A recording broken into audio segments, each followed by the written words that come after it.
Aujourd'hui, nous partons à la rencontre de Congoplast, une entreprise congolaise engagée dans la lutte contre le plastique. Spécialisée dans le recyclage et la valorisation des déchets plastiques ainsi que l'assainissement et la collecte des déchets, Congoplast a fait de la transformation des déchets plastiques en matières premières réutilisables ou encore en matériaux de construction son champ d'action. Cette initiative est considérée pour cette entreprise comme une alternative écologique. Nous sommes donc enchantés d'accueillir dans cette émission Henri Djélé, directeur général de Congoplast. Bienvenue dans votre magazine environnemental Nature & Co.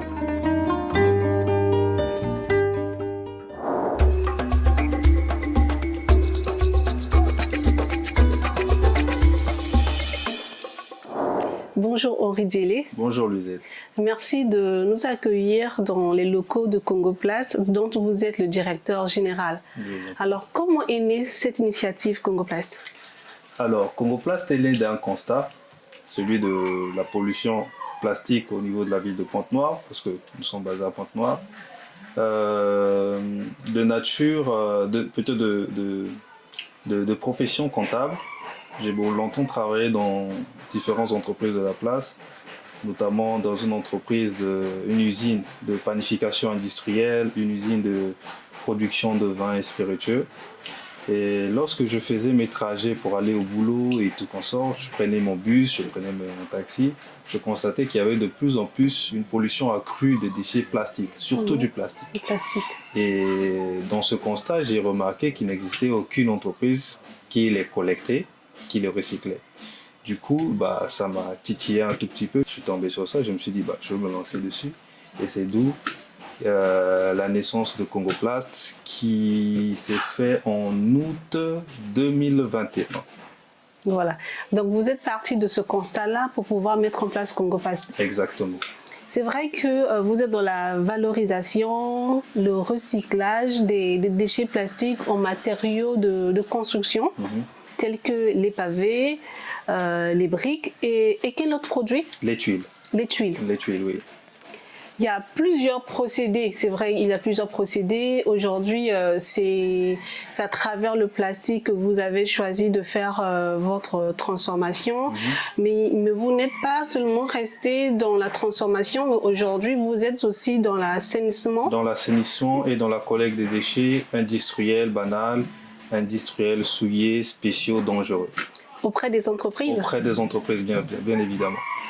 Plus concrètement, cela se passe comment? Alors, la première étape pour le recyclage, parce que Congoplast, grosso modo, on va aller plus vite, c'est une entreprise de collecte et de recyclage, donc comme vous avez su le dire, des déchets plastiques. Mais aujourd'hui, nous voyons plus loin. Nous voyons qu'il n'y a pas que le plastique dans la ville de Pointe-Noire, il y a aussi d'autres types de déchets qui ne sont pas recyclables, tels que par exemple les huiles usagées. Les garagistes aujourd'hui, nous en avons beaucoup, mais dès qu'ils finissent de faire des vidanges, généralement ces huiles se retrouvent dans les caniveaux. Et là, il y a un problème parce que les huiles usagées constituent ce qu'on appelle dans l'environnement un déchet toxique. C'est un déchet polluant. Et donc aujourd'hui, Congoplast a développé un nouveau service qui est donc la collecte des déchets dangereux. Parmi les déchets dangereux, on compte donc les huiles usagées. On compte évidemment des déchets souillés, des déchets mécaniques, etc. Et nous sommes aussi dans l'assainissement, d'où nous avons lancé plus récemment notre campagne d'assainissement dans la ville de Pointe-Noire que nous avons appelée Pontombopeto. Cela va se passer dans chaque arrondissement. Nous avons commencé donc avec l'arrondissement numéro 1, Lumumba. Et par la suite, on va procéder avec d'autres arrondissements, donc l'arrondissement 2, Vomvo, Tchétché, jusqu'à Ngoyo. Et ce projet, nous voulons le faire sur 3 ans. Donc, pendant les 3 prochaines années qui vont venir, chaque mois, nous allons descendre dans les rues de Pointe-Noire pour assainir la ville. Chaque mois. Et donc, généralement, ça va se passer chaque fin de mois. On va prendre une semaine. Entre le 20 et le 30 de chaque mois, nous allons descendre sur le terrain pour faire l'assainissement. Et ça, c'est dans notre politique RSE. Donc, nous, une fois que nous collectons ces déchets, nous les transportons dans notre base, nous les traitons. On commence toujours par faire le tri. D'accord?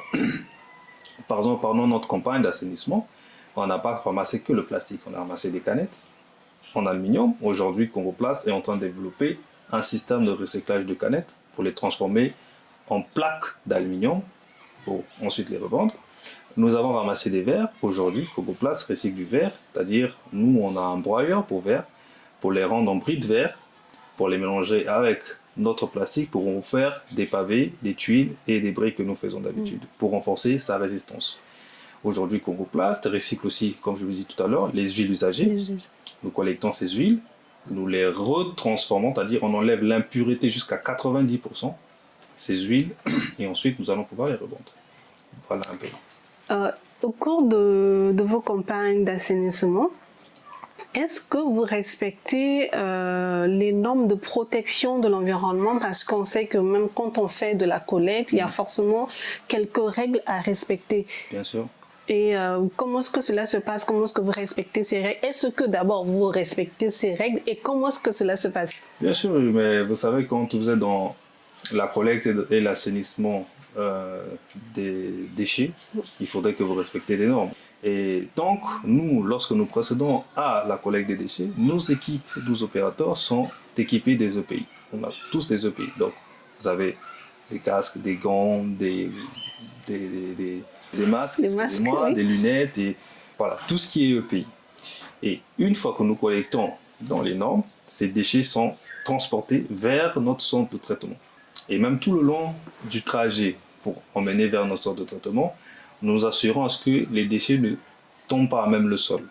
Si nous avons collecté 10 bouteilles, nous assurons à ce que les 10 bouteilles arrivent dans notre centre de traitement pour être triées et ensuite traitées. Donc, en ce qui concerne les normes environnement, je suis sûr que vous les respectez. Que nous les respectons. Voilà. C'est déjà bien. Ouais. Et aussi, toujours dans le cadre de la valorisation de vos déchets, vous êtes en train de développer une application dénommée Recycle-moi. Merci. Et pouvez-vous nous donner plus d'informations là-dessus? D'accord. Alors, Recycle-moi, c'est quoi? Recycle-moi, c'est une application qui va être destinée aux entreprises pour suivre, d'abord, effectuer la collecte, suivre la traçabilité de leurs déchets et savoir exactement que sont devenus leurs déchets. Je m'explique. Recycle-moi va être équipé des bacs de tri que je vous ai montré tout à l'heure. Chaque bac de tri va représenter un type de déchet. Nous allons mettre en place 5 bacs de tri en fonction des couleurs. Donc, vous avez le noir pour les déchets organiques, vous avez le bleu pour les déchets de verre, vous avez le jaune pour le carton et les papiers, vous avez le rouge pour le métal, tout ce qui est canettes et autres, et vous avez le vert pour le plastique. Et donc, quel est le rôle de Recycle-moi? Une fois que nous mettons à disposition ces bacs de tri auprès des entreprises, ces bacs de tri vont comporter des capteurs qui vont donner l'alerte à des entreprises, nous avons mis à disposition ces bacs, leur signaler plutôt, pas l'alerte, mais leur signaler que, en disant, tiens, ton bac rouge a telle quantité de déchets métal. Ton bac jaune a telle quantité de papier et carton. Ton bac vert a tel plastique. Et c'est à travers l'application Recycle-moi qu'ils auront toutes ces données-là. Et donc ces bacs-là, dès que les bacs sont full, sont remplis, nous, de notre côté, étant donné que nous sommes l'administrateur, nous aurons cette base de données, on va nous envoyer un signal pour nous dire, tiens, écoute, l'entreprise X, son bac vert est full. Il faut passer faire l'enlèvement. Et vous avez des notifications comme ça, même auprès du client, à travers l'application. Et vous, Congoplast, est-ce que vous pouvez suivre, disons, l'application ou encore le remplissage de ces bacs à distance? Bien sûr. Nous, étant donné que nous sommes l'administration, donc on a toutes ces données, nous saurons déjà que l'entreprise X, Y, Z, les bacs sont full, c'est le moment de passer pour faire l'enlèvement. Donc l'entreprise peut ou ne pas vous appeler, vous pas à distance. Pas besoin de nous appeler. Voilà, vous à distance, vous faites le suivi. Exactement. Et dès que c'est bon, vous allez vous vider les bacs. Exactement. Donc cette application est en développement, nous sommes en train de la développer, ça nous prend énormément de temps, c'est parce que c'est à caractère innovant, parce que ça n'existe pas dans notre pays, nous serons les premiers à le faire, et donc ça nous prend énormément de temps et énormément de moyens également pour le faire. Et une fois, il y a encore un autre truc, c'est qu'une fois que le bac il est full, lorsque nous avons une notification pour dire l'entreprise X, ses bacs sont full, il faut passer à faire l'enlèvement. Quand nous l'enlèvement, le client n'a pas besoin de savoir Congoplast est arrivé dans mon site, je descends pour voir. Voilà. Il sait que Congoplast est dans le site, Congoplast est en train d'enlever, Congoplast a vidé, Congoplast a emmené dans son unité de transformation. Et par rapport à ces plastiques que nous avons collectés, nous avons produit tel type de matériaux. Si c'est des pavés, voilà, on a produit tant de mètres carrés de pavés avec les plastiques que nous avons collectés auprès de l'entreprise X. Et derrière ça, on a ce qu'on appelle un engagement. L'entreprise parfois pourront bénéficier de certains avantages. Par exemple, s'ils veulent un jour dire il nous manque des pavés, on veut faire un parking pour nous, grâce à vos plastiques, on pourra vous les fournir à un prix plus réduit par rapport à un prix normal. Donc c'est un peu ça, l'application Recycling. Henri Djelé, nous allons revenir un peu sur l'assainissement, mais de façon grand public. Est-ce que vous avez déjà pensé ou bien vous envisagez de faire aussi des campagnes de sensibilisation sur la gestion des déchets? Oui, c'est bien beau de pouvoir faire des campagnes d'assainissement, mais est-ce qu'il n'y a pas une sensibilisation en amont d'abord? Ponto Bopeto, c'est l'assainissement plus sensibilisation pour une ville plus propre et une ville plus durable. Normalement, il était question que chaque fois que lorsque nous passons dans une zone donnée, lorsque nous faisons l'assainissement, nous déposons une plaque, excusez-moi, où il y a des messages de sensibilisation. Par exemple, arrêtez de jeter de la bouteille à même le sol. Prochainement, jetez dans nos éco-pointes. Je ne vous ai pas parlé des éco-pointes. Petite phase de transition. Tout à l'heure, je vous ai montré des grandes cages où nous allons pouvoir déployer dans les grandes avenues de Pointe-Noire, dans les marchés domaniaux, dans les écoles et aussi dans les hôpitaux. Nous appelons ça des éco-points, c'est-à-dire ce sont des grosses cages que nous allons déployer un peu partout dans la ville, où au lieu que le consommateur lambda, quand il termine de prendre sa boisson, au lieu de jeter la bouteille à même le sol, il va jeter dans cette cage et nous allons passer faire la récupération. C'est ça. Donc voilà un peu Ponto Bopeto. Donc il n'y a pas que l'assainissement, il y a aussi la sensibilisation. Et même d'ailleurs, nous avons fait une campagne d'assainissement avec la société Air France pour le jour de l'environnement. Nous l'avons fait à l'école Domédère Camara. Ça s'est très bien passé. Les campagnes de sensibilisation, nous les faisons, mais pas assez. Voilà. Façon rythmée. C'est de façon rythmée. Voilà pourquoi nous avons lancé Ponto Bopeto, pour que ça aille ensemble. On assainit, on sensibilise. On assainit et on sensibilise. Et une question, pourquoi s'être orienté ou bien avoir orienté Congoplast vers cet aspect écologique? Pourquoi on aurait dû dire que vous voudriez par exemple fabriquer vos pavés à partir du ciment, des procédés que nous connaissons tous ici, mais pourquoi s'être orienté vers cet aspect recyclage?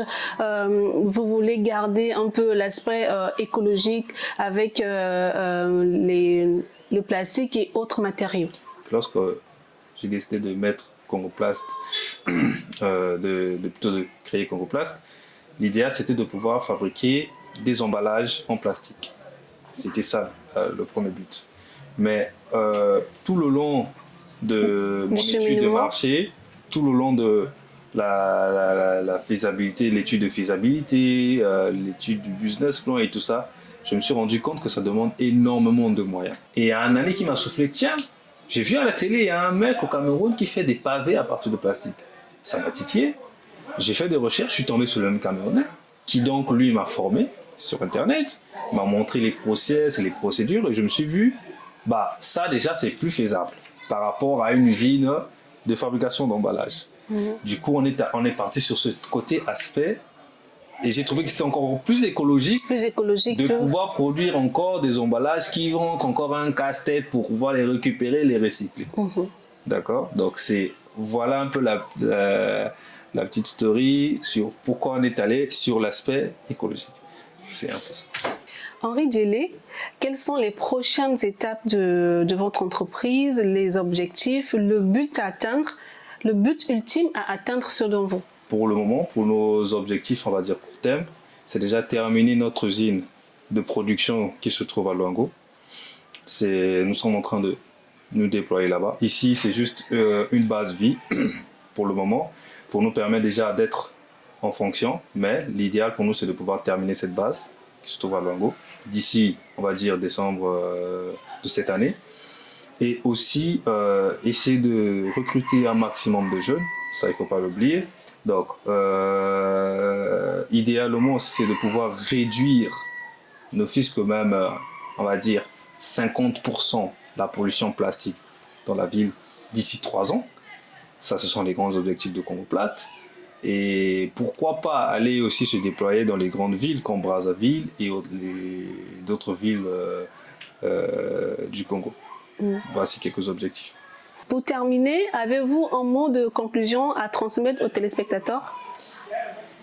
Un mot de clôture pour les téléspectateurs, aux particuliers, aux ménages, aux Congolais, d'avoir cette notion de ne plus jeter le déchet plastique. Quand je parle de déchet plastique, je parle de la bouteille, je parle des sachets et autres, à même le sol. Parce que ce qu'il faut retenir, c'est que le plastique a une durée de vie de 500 ans. Il y a le recyclage, il y a Congoplast, vous avez nos coordonnées. Si vous avez du plastique, contactez-nous, comme font certains ménages qui nous contactent, de venir récupérer ces plastiques pour en faire des pavés.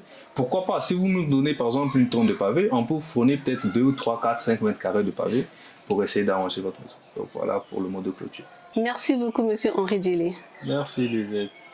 Nous avons appris que le plastique est un matériau précieux, mais que sa gestion après usage reste un défi majeur. Mais nous croyons désormais à une solution audacieuse, transformer ce déchet en opportunité. C'est justement le leitmotiv de Congoplast à qui nous souhaitons beaucoup de courage. Nature & Co, c'est tout pour ce numéro et merci de nous avoir suivis. Vous pouvez revoir cette émission sur notre page YouTube et suivre nos actualités environnementales sur notre page Facebook.